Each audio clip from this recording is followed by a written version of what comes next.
For that we are very much thankful to the CAT bench Srinagar, जिन्होंने बड़ा interest ले लिया. खैर हमने रिप्रेजेंटेशन दे दिया यहाँ से, तो वो उन्होंने आगे तक भेज दिया प्रिंसिपल बेंच को दिल्ली में, वहाँ से परमिशन आ गए. तो ये एक बड़ी अचीवमेंट है हमारे लिए. जस्टिस डोर पे पहुँच चुके हैं. तो सारे मुलाजिमों के केस अब करगिल में ही होगा, उन्हें श्रीनगर जाने की ज़रूरत नहीं है. इसका बहुत बड़ा अहमियत है. अब हमें दरबदर होकर श्रीनगर में होटलों में बैठने की ज़रूरत नहीं है, इधर उधर घूमने की ज़रूरत नहीं है. सबसे बड़ी फैसिलिटीज़ है गवर्नमेंट एम्प्लॉयज़ के लिए होता है कैट बस. उसके लिए तो डिस्ट्रिक्ट कोर्ट है हमारे लिए. वो ट्रायल चलते हैं तो डिस्ट्रिक्ट कोर्ट में या मजिस्ट्रेट के पास, सीजीएम के पास, सेशन जज के पास. जब मैंने अभी पहले ही एक बैठ में बोला कि भाई वो जब क्रिमिनल केस चलते हैं तो उनको इन्हीं नाम से बोला जाता है. सिविल केस में अलग. नेक्स्ट बेंच कब बैठा जाएगा? नेक्स्ट बेंच 1 महीने के बाद इनका ये है. अगर यहाँ नहीं बैठाएगा, अगर नहीं बैठा जाए, अगर बैठ सके तो, अगर मौसम की वजह से, तो इन दैट केस क्या करना है, इनको वर्चुअल मोड पे करगिल का केस लेना है. एक दिन पूरा करगिल का केस, 1 या 2 दिन या 3 दिन करगिल का केस ले लेंगे, कोई डिस्टर्ब नहीं होगा. अदरवाइज हमें क्या होता था, जब भी केस होते थे हम श्रीनगर में बैठते थे, दिन भर इंतजार करते थे, कभी उठते थे कभी नहीं उठते थे. अब करगिल के लिए अलग बेंच होगा, वर्चुअल मोड पे 1 दिन होगा या 2 दिन या 3 दिन सिर्फ करगिल के केस सुनेंगे. तो ये एक बड़ी अहम फैसिलिटीज है हमारे लिए. तो सर इससे क्या बेनिफिट मिलेगा यहाँ की जो मुलाजमिन को श्रीनगर जाने की ज़रूरत नहीं पड़ेगी, इधर ही बैठ के केस करना है. यहाँ पे ही वकील से एक्सेस लेते हैं. यहाँ पे ऑलरेडी पहले यहाँ से राय लेते हैं. मैक्सिमम 80% 90% केस फिर वो श्रीनगर में चले जाते हैं उस वकील के थ्रू या उसके सेशन के अकॉर्डिंगली. तो इससे वो सहूलत होगा, यहाँ पर ही होंगे, इधर ही केस हो जाएंगे.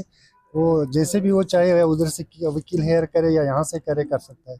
तो उनके लिए तो बहुत बड़ी सहूलत है. जनरल पब्लिक के लिए हम जिससे ज़्यादा से ज़्यादा लाभ उठाए इस बेंच आपकी तरफ? जनरल पब्लिक के लिए जनाब मुलाजिम ही तो है. जनरल पब्लिक हर फैमिली में कोई ना कोई मुलाजिम होते हैं, तो उनकी सहूलत है, उनका खर्चा बच जाए तो समझो फैमिली का भी खर्चा बच गया, उस सोसाइटी का भी खर्चा बच गया. तो ये एक चीज़ है सर, सहूलत तो बहुत बड़ा है. Thank you sir.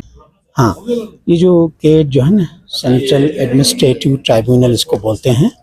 तो इसका यहाँ सर्किट बेंच जो है हमारे करगिल में भी अब खुल गया है. पब्लिक के लिए बहुत मुबारक की बात है.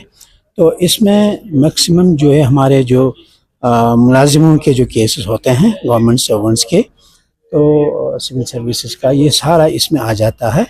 और आज तक हमारे लोगों को, हमारे मुलाजिमों को अगर कोई छोटा सा केस करना है, या तो वो श्रीनगर जाना पड़ता था या जम्मू जाना पड़ता था.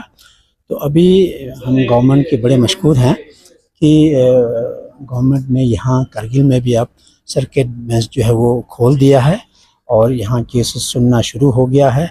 कल से 21 और 22 दोनों डेट्स में इन्होंने कम से कम कल भी कोई 35-40 केसेस वो किया, सुना था, और उनमें से मैक्सिमम डिस्पोज भी किया. और आज यहाँ और भी थे. आज मेरा अपना 2-3 केस था, उनमें 2 केस में बाकायदा तौर पे ऑर्डर इशू हो गया, ऑन स्पॉट डिस्पोज हो गया है. तो ये एक बहुत बड़ी एक खुशकिस्मती की बात है. ये जो हम we are coming at the level of Kashmir, Jammu और लद्दाख. तो जिस तरह वहाँ फैसिलिटी, अब हमें वो फैसिलिटी जो है हमारे करगिल में ही मिल रहा है. ये बड़ी बात है. और आइंदा के लिए ये जो है कैट जो है ये चलता रहेगा.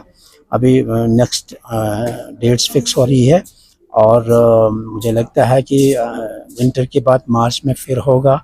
उसके बाद हर महीने जो है ये लगता रहेगा. और बहुत ही फ़ायदे की बात है, हमारे लोगों को बहुत फ़ायदा मिल रहा है. हमारे बहुत सारे केसेस पेंडिंग थे आज तक, तो आज ऑन स्पॉट जो है जज साहब भी बहुत अच्छा आया है. लतीफ़ साहब के कमांड में ये जो केट चल रहा है, ही इज़ वेरी ब्रिलियंट और बहुत अच्छा ऑर्डर्स दे रहे हैं. तो ये एक खुशकिस्मती की बात है हमारे पब्लिक के लिए, बहुत मुबारक बात की बात है. और स्पेशली हमारे लॉयर्स के लिए भी बहुत फ़ायदे की बात है. और हमारे लिटिगेंट्स के लिए, जिनको यहाँ से एक छोटी सी मैटर के लिए जम्मू जाना पड़ता था, श्रीनगर जाना पड़ता था, वो सारा जो है अब ख़त्म हुआ है. और बड़ी खुशकिस्मती की बात है कि हमारे करगिल के पब्लिक को ये मुबारकबादी का मुस्तहक़ है. हमारे गवर्नमेंट ने जो है इस चीज़ को सुना है और हमें जो है ये फैसिलिटी दिया गया है. हम सब उनके बहुत मशकूर हैं. Thank you so much sir. Thank you. For more updates, subscribe to our channel Kargil Today. Click the show links and enjoy watching the videos. Like us on Facebook and follow us on Instagram. Keep watching Kargil Today. Keep enjoying Kargil Today, the only voice of Kargil Ladakh.